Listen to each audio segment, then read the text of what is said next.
বলেন, বিবি রে তুমি বাইর হয়ে যাও, আল্লাহ রাব্বুল আলামিনের রাস্তায় আমার এই সম্পদ দান করে দিয়েছি, এর চাইতে উত্তম সম্পদ আল্লাহ রাব্বুল আলামিন জান্নাতের ভিতরে আমার জন্য তোমার জন্য তৈয়ার করে রেখেছে। সুবহানাল্লাহ, তৈয়ার করে রেখেছে। এই কথা বলার পর বিবি বাইর হয়ে গেলেন। আল্লাহর পয়গম্বরের কাছে জিব্রাইল জানিয়ে দিলেন, পয়গম্বর, আরশের মালিক কিন্তু আপনার ওই সাহাবীর প্রতি রাজি খুশি হয়ে গেছে। ওই সাহাবী মৃত্যুবরণ করতে দেরি, আল্লাহ রাব্বুল আলামিন তাকে জান্নাত দিতে দেরি হবে না। চিৎকার দিয়ে বলি সুবহানাল্লাহ। চিন্তা করে দেখেন, শুধু আল্লাহর রাসূলের মনটা জয় করার জন্য, আল্লাহর পয়গম্বরকে খুশি করার জন্য, আল্লাহ রাব্বুল আলামিনকে খুশি করার জন্য, জান্নাত পাওয়ার জন্য, দ্বীনের জন্য, ইসলামের জন্য নিজের পুরাটা সম্পদ আল্লাহর রাস্তায় কি করলেন? দান করে দিলেন। সুবহানাল্লাহ। ঠিক আমরা এগুলো করতে পারি না। মসজিদ মাদ্রাসার মধ্যে 100 টাকা দেয়, পুরি মাছের মতন আত্মটা খাপে। কথা বলেন না কেন? ঠিক কিনা? 100 টাকা 500 টাকা দেয়। আমাদের বাড়িওয়ালিকে কয়েকবার জিজ্ঞাসা করি, টাকাটা কি দিব মসজিদের মধ্যে? না, টাকাটা দিব না। এই টাকার কোনো মূল্য আল্লাহ রাব্বুল আলামিনের কাছে নাই। কারণ ওই সাহাবী কিন্তু বাড়িওয়ালার কাছে পরামর্শ করে নাই, আল্লাহর রাস্তায় দিব। কার সাথে পরামর্শ করব? আমি তো নবীজিকে খুশি করব, আল্লাহ রাব্বুল আলামিনকে খুশি করব। যদি গোটা সম্পদ দিতে হয় তাও আমি দিয়ে দিব। সুবহানাল্লাহ বলে। ঠিক আমাদেরও উচিত এইভাবে আল্লাহর রাস্তায় কি করা? দান করা। ঠিক কিনা? আল্লাহর রাস্তায় কি করতে হবে? নিজেকে কোরবানি দিতে হবে, নিজেকে সঁপে দিতে হবে, নিজেকে বিলীন করতে হবে। সামনে তো কোরবানি আসতেছে, তাহলে দেখা যাবে আমরা কতটুকু হালালের মাধ্যমে কোরবানি দিতে পারি। আমাদের সম্পদটা কি থাকতে হবে? হালাল থাকতে হবে। কোরবানি শব্দের অর্থ হচ্ছে কি করা? ত্যাগ করা। সম্পদ কি করা? ত্যাগ করা। কার রাস্তায়? আল্লাহর রাস্তায় সম্পদ ত্যাগ করতে হবে।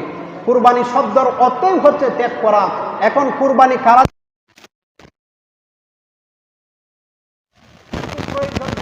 অতিরিক্ত যদি সম্পদ থাকে, এই সম্পদ দ্বারা আপনি কি করবেন? আল্লাহর রাস্তায় কুরবানি দিবেন।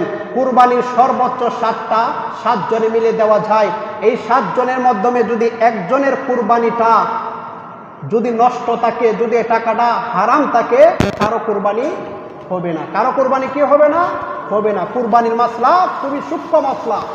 এই জন্য আল্লাহর পয়গম্বর বলেছেন, যারাই কুরবানি দিবা 7 জন দাও, 3 জন দাও, 5 জন দাও, বারবার পরামর্শ করো, বারবার পরামর্শ করো। ওই ব্যক্তি কি হালাল টাকা দিয়ে কুরবানি দিবে না হারাম টাকা দিয়ে কুরবানি দিবে? ওই ব্যক্তি কি গোশত খাওয়ার জন্য কুরবানি দিবে না রব্বি কাবা আল্লাহর জন্য কুরবানি দিবে? যদি আল্লাহর জন্য কুরবানি দেয় তাহলে সবার কুরবানি হবে। যদি গোশত খাওয়ার জন্য কুরবানি হয় তাহলে কারো কুরবানি সহিহ হবে না। আমরা তো ধরা খেয়ে যাই, আমরা ফ্রিজ ভর্তি। এখন তো কুরবানি দেওয়া মানে কি? ফ্রিজ ভর্তি রাখা, গোশত সব কি করা? ফ্রিজের ভিতরে রাখা। কুরবানি দেওয়া মানে কি? গোশত দিয়ে ভাত খাওয়া। এটা না? এটা মনে করি না? এটা মনে করি। পাশের বাড়ির আত্মীয় স্বজনকে দেই না, যারা কুরবানি দেয় না তাদেরকে পর্যন্ত আমরা কুরবানির গোশত দিতে পারি না। আপনি মুমিন হতে পারেন নাই, কারণ আল্লাহর পয়গম্বর বলেছেন কুরবানিটা হচ্ছে আল্লাহর জন্য। সব দান গুলো আল্লাহ তাআলা রেখে দেয়, আল্লাহর দরবারে চলে যায়, কিন্তু একটা দান রয়েছে যে দানটা মানুষে বক্ষণ করে। সুবহানাল্লাহ। সেটা হলো কুরবানি। কুরবানির গোশত কি আল্লাহর কাছে পৌঁছে না, এটা নিজের কাছেই রাখা হয়। এটাকে বলা হয়েছে তোমরা কি করো? কুরবানির গোশতটা কয়েকভাবে বিভক্ত করো, তারপরে যারা আত্মীয় স্বজন রয়েছে তাদের বাসায় পাঠায় দাও, যারা এলাকার মধ্যে অভাবগ্রস্ত গরিব রয়েছে তাদেরকে বন্টন করে দিয়ে দাও। সুতরাং সবাইকে দিতে হবে, আর এমনভাবে একটু গোশত দিতে হবে যেন একবেলা তৃপ্তি সহকারে খেতে পারে। ঠিক কিনা? একটু তৃপ্তি করে কি করতে খেতে পারে। কিন্তু দুঃখের বিষয়, শুধু কুরবানির গোশতটা আজকে আমরা ফ্রিজের ভিতরে ঢুকায় রাখি, নিজেই শুধু বক্ষণ করি। এর মানে বোঝা যায় আপনি ইসলামের জন্য কুরবানি দেন নাই, দ্বীনের জন্য কুরবানি দেন নাই, আল্লাহ এবং আল্লাহর রাসূলকে খুশি করার জন্য কি করেন নাই? কুরবানি দেন নাই। আর কুরবানির গোশত টাকাটা হতে হবে সম্পূর্ণ নিরেট হালাল। কুরবানির পশু তো অনেকেই কিনবেন, কেমন পশু কিনতে হবে? উট যদি কেউ কিনতে চান, উটের বয়স হতে হবে কমপক্ষে 5 বছর। কয় বছর? 5 বছর। যদি গরু কিনতে চান, মহিষ কিনতে চান, সর্বনিম্ন বয়স থাকতে হবে 2 বছর। 2 বছরের নিচে যদি থাকে কুরবানি হবে না। কেউ যদি বকরি, বেড়া, দুম্বা, ছাগল এগুলো কিনতে চান, সর্বনিম্ন 1 বছর থাকতে হবে। 1 বছরের নিচে হলে কুরবানি হবে না।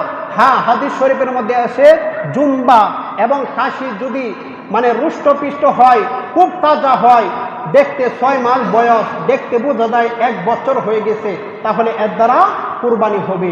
আর গরুর বয়স সর্বনিম্ন কত হতে হবে? 2 বছর হতে হবে। এবং কুরবানিটা কিনতে হবে মোটা তাজা দেখে। শিংবাঙ্গা কুরবানি দিলে কুরবানি হবে না। লেজটা কাটা এমন কুরবানি দিলে কুরবানি কি হবে না? হবে না। এমন একটা পশু কিনছেন যে কুরবানির যেখানে দিবেন ওই জায়গার মধ্যে হেঁটে হেঁটে যেতে পারে না, এমন পশু দ্বারা কেউ যদি কুরবানি দেয় তাতেও কি হবে না? কুরবানি হবে না। তাহলে এই মাসলাগুলো আমাদের সবার জানা উচিত। সামনে আসতেছে আর 8-9 দিন পরে কি মাস আসবে? আরবিতে কি মাস বলা হয় বলেন?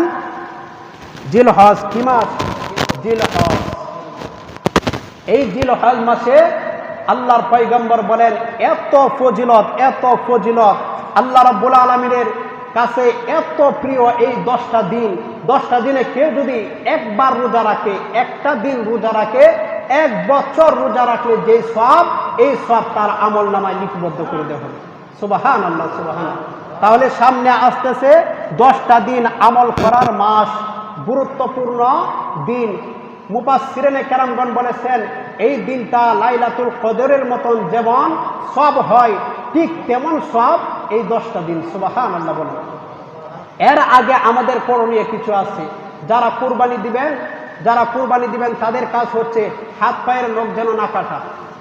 চাঁদ উঠবে সঙ্গে সঙ্গে চুল কাটা বন্ধ করে দিবেন, মুছ কাটা বন্ধ করে দিবেন, হাত পায়ের নখ কাটা বন্ধ করে দিবেন। কতক্ষণ পর্যন্ত কুরবানি দিবেন? ততক্ষণ পর্যন্ত, ঈদের দিন পর্যন্ত। কুরবানি দেওয়া শেষ, তখন হাত পায়ের নখ এগুলো কাটবেন। এগুলো আল্লাহর পয়গম্বরের গুরুত্বপূর্ণ একটা সুন্নাহ। আল্লাহ তাআলা যেন আমাদের সবাইকে আমল করার তৌফিক দান করুন। সকলেই বলি আমিন।